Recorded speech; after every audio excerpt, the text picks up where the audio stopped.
Voy a cantar el cántico del amado, de mi amigo, el amado por su viña. Con estas palabras comenzaba el libro de Isaías, que la liturgia de hoy y de este domingo nos regala. Fijaros, porque el comienzo no nos puede dejar indiferentes a ninguno.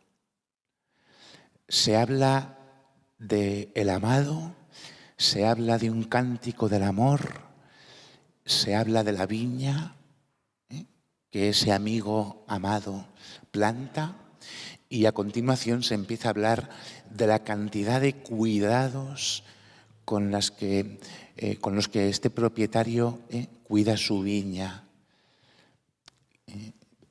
Pone una cerca, cava un lagar, construye una torre, ¿no? Es como que Dios nos mira a nosotros, porque la viña del Señor, como hemos cantado en el Salmo, la viña del Señor es la casa de Israel. La iglesia es el nuevo pueblo de Israel. Nosotros somos la viña del Señor. Esta imagen tan bonita que el Señor también nos regala, en la que nos dice que pidamos al dueño de la viña que mande obreros a su viña, ¿no? La viña del Señor es la iglesia, no entendida simplemente como el templo en el que nosotros nos reunimos, sino mucho más como la asamblea que formamos, como el pueblo, como la familia que los hijos de Dios somos. Esta es la viña del Señor. Y esta viña el Señor la quiere, la ama y pronuncia su cántico de amor sobre ella. Y como la quiere y la ama, la cuida. Y no la cuida de cualquier manera. El Señor ha levantado una cerca para protegernos de los enemigos.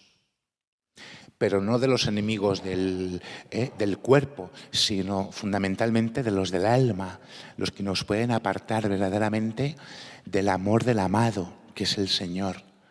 El Señor ha construido una torre donde Él mismo vigila para cuidarnos.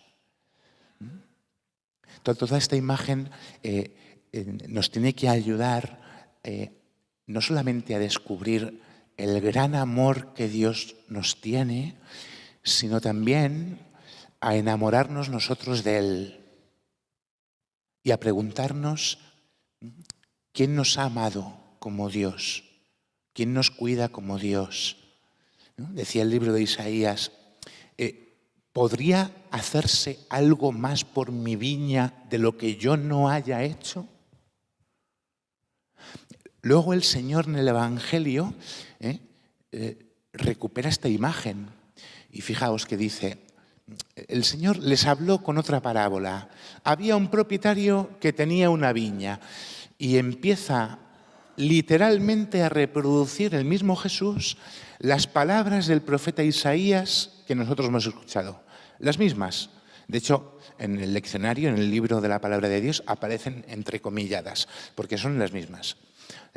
Había un propietario que tenía una viña, cavó en ella un lagar, puso una cerca, construyeron en ella una torre y la arrendó a unos viñadores esperando que produjera frutos a su tiempo.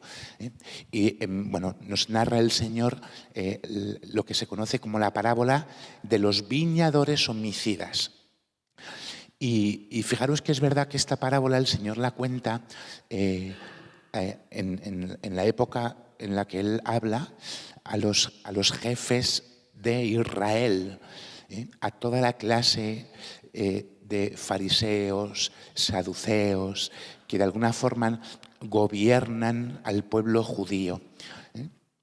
Hoy diríamos, pues, los jefes de la viña, ¿verdad?, de la iglesia, el Papa, los obispos, los sacerdotes, y sin dejar de poner la mirada ahí, sin embargo, también yo creo que estamos llamados a abrir la mirada y aplicarnos la parábola cada uno a sí mismo, porque todos formamos parte de esta viña. Y a todos, como bautizados que somos, el Señor nos ha dado una cierta responsabilidad sobre la viña en la que yo vivo. Entonces, sin dejar de aterrizar ahí, tenemos que aterrizar primero en lo otro. Y nos cuenta el Señor cómo nos pone el ejemplo de la viña, el propietario se marcha y deja a cargo de la viña a unos viñadores. Y llega el momento de recibir los frutos. Y entonces manda unos criados. Y desde los que están en la viña, fijaros la respuesta. Apalean a uno, matan a otro. Y entonces el propietario de la viña dice, voy a mandar criados de nuevo. Y de hecho manda más que la primera vez. ¿Cuál fue la respuesta? Hacer con ellos lo mismo. Y ya por último, voy a mandar a mí, tendrán respeto a mi hijo, ¿no? Fijaros, yo a veces me pregunto de mí mismo si hubiera tenido la misma paciencia de Dios, ¿no? Porque claro, tú imagínate que tú tienes una casa, te vas de viaje y dejas a alguien al cuidado de tu casa y de tus cosas. Y entonces de repente mandas a alguien a que vea cómo está la casa. Y claro, si resulta que a quien has dejado el cuidado de la casa ha hecho con ella cualquier cosa, no sé, a mí no se me ocurriría volver a mandar a otras personas para ver cómo sigue el cuidado de la casa. No, yo diría que sinvergüenzas, hay que echarlos fuera. Y sin embargo Dios tiene un corazón profundamente paciente. Manda a otros criados, hacen con ellos lo mismo. Y no contento con eso, en lugar de destruirlos, vuelve y manda a su hijo. Tendrán respeto a mi hijo. ¿Y cuál es la respuesta? Este es el heredero. Venid, lo matamos y nos quedamos con la herencia. De alguna forma, esto no ha pasado solamente en tiempos de Jesús.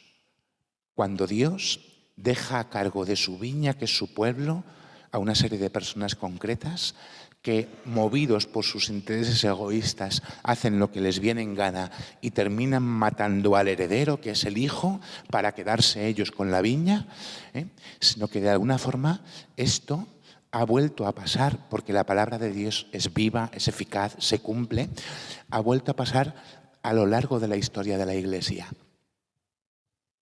¿A quién ha puesto el Señor al frente de la Iglesia? Decíamos, bueno, pues el Papa, los obispos, los sacerdotes. Un sacerdote o un obispo no está en la Iglesia para hacer lo que a él le parece, sino para administrar la viña como Dios quiere. ¿Entendéis? ¿Entendéis que vuestro párroco no está aquí para bailaros el agua a vosotros o a quien venga, o para dejarse llevar por sus intereses personales, sino para servir fundamentalmente a la fe y a la palabra de Dios?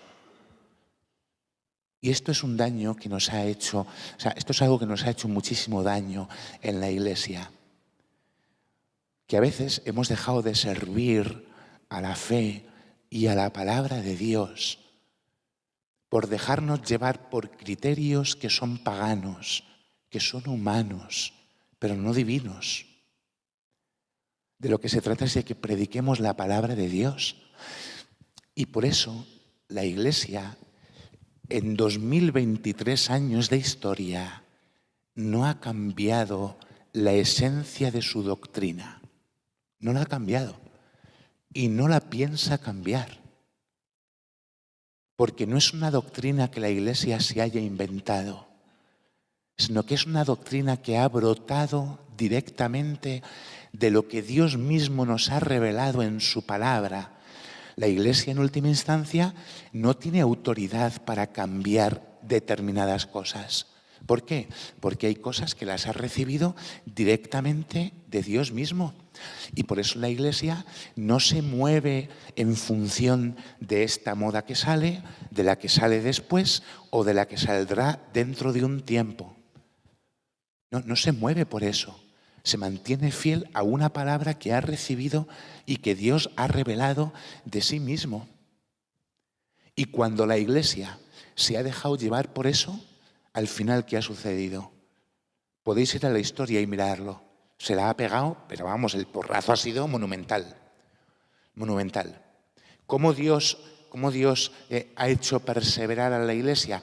A través de un pequeño resto fiel que ha permanecido precisamente fiel a su palabra. Y por eso muchas veces el criterio de la Iglesia no es si viene mucha gente o poca, sino que los que vienen sean fieles a la palabra de Dios, sean fieles a la voluntad de Dios. Y por eso nos tenemos que preguntar, oye, ¿cuáles son los frutos que la Iglesia produce? La Iglesia produce frutos en los que el mundo los ve y dice, oye, esta gente es distinta. Esta gente perdona a sus enemigos. Esta gente no pone la salud o el dinero por encima de Dios. Esta gente no mira la muerte como un drama absoluto, sino como la posibilidad de encontrarnos con Dios en el cielo, cara a cara con Él. Claro, es que ahora parece que venimos a un entierro y es, no sé, siempre es doloroso, pero para un cristiano, mirar la muerte como el drama más grande de la existencia, pero si es palabra de Dios, lo hemos escuchado el otro día, que encontrarse con Cristo cara a cara es con mucho lo mejor, porque nuestra vida aquí no es para siempre, pero sí lo es la del cielo. Y entonces, ¿cuáles son los frutos de fe, los frutos de vida cristiana que la Iglesia tiene que producir? No estamos llamados a producir los frutos que el mundo quiere, sino los que Dios en su palabra nos muestra, que no es lo mismo. Y por eso nos tenemos que preguntar cómo estamos viviendo. No solamente que hay que hacerlo como los pastores gobiernan la Iglesia, sino cómo todos los cristianos que estamos bautizados estamos viviendo la fe. O sea, esto que a mí me lo habéis escuchado muchas veces, ¿en qué se nota que yo soy cristiano? ¿Se nota en algo que soy cristiano? ¿Se nota en algo que yo rezo todos los días? ¿Se nota en algo que me confieso con frecuencia? ¿Se nota en algo cómo vivo el que venga a alimentarme del cuerpo y de la sangre del Señor? Le pido al Señor que me ayude a producir los frutos que Él espera recibir. Fijaos lo que nos decía San Pablo en la segunda lectura. Todo lo que es justo, amable, laudable, puro, tenedlo en cuenta, que nada os preocupe. En toda ocasión, en vuestras peticiones y súplicas, con acción de gracias, presentarle a Dios vuestras peticiones.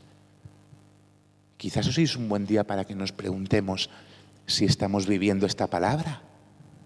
¿Cuántas cosas preocupan mi vida?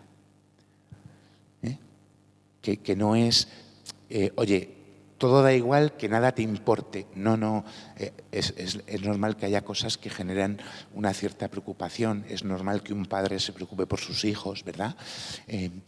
Pero una cosa es que te preocupes por tus hijos y otra cosa es que las preocupaciones por cosas de la vida te lleven a no poner a Dios en el primer lugar.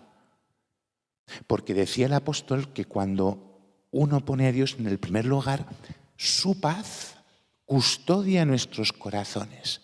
Y entonces Dios es capaz de llenarte incluso de lo que tú no le pides. Lo que pasa es que hay que creérselo, hermanos. Es que hay que hacer un acto de fe. Porque al principio de la Eucaristía Le hemos pedido a Dios, oh Dios, que desbordas los méritos y los deseos de los que te suplican, porque Dios realmente es desbordante, mucho más de lo que imaginamos, y es capaz, como decíamos en la oración colecta, de concedernos aquello que ni siquiera le pedimos, aquello que ni siquiera la oración menciona. Pero Dios no hace eso por cualquier camino. Dios lo hace por un camino en el que yo me abandono, en el que yo le pongo en el primer lugar, en el que yo me reconozco en su viña y estoy dispuesto a producir el fruto que Él quiere, no el que el mundo me pide. No el que el mundo me pide, sino el que Dios en su palabra me dice. Hoy podemos darle gracias a Dios por el infinito amor con el que cuida su viña, que es a cada uno de nosotros.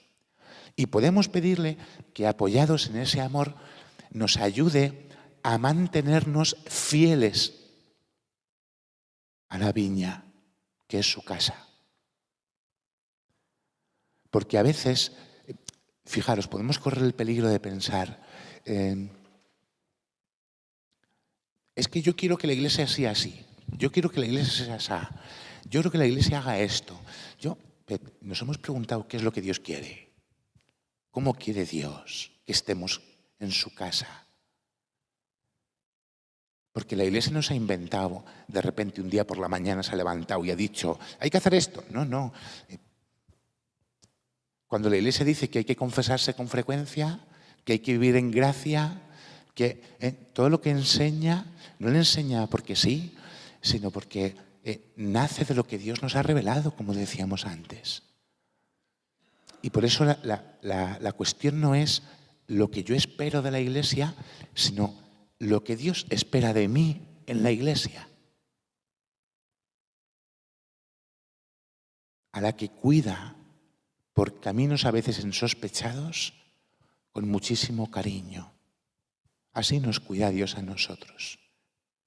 Incluso a veces permitiendo cosas que no nos gustan, pero de las que Él mismo sabe sacar el mayor de los frutos. Porque hasta de lo que nos cuesta o nos hace sufrir, Dios saca fruto que nosotros no podemos ni sospechar. La que mejor ha sabido vivir en la viña de la casa del Señor, que es Israel, fue la Virgen. En todo se quiso ajustar al plan de Dios. Nosotros podemos acudir hoy también a su intercesión, pidiéndole a María que de su mano nos ayude a permanecer siempre fieles a Dios. Amén.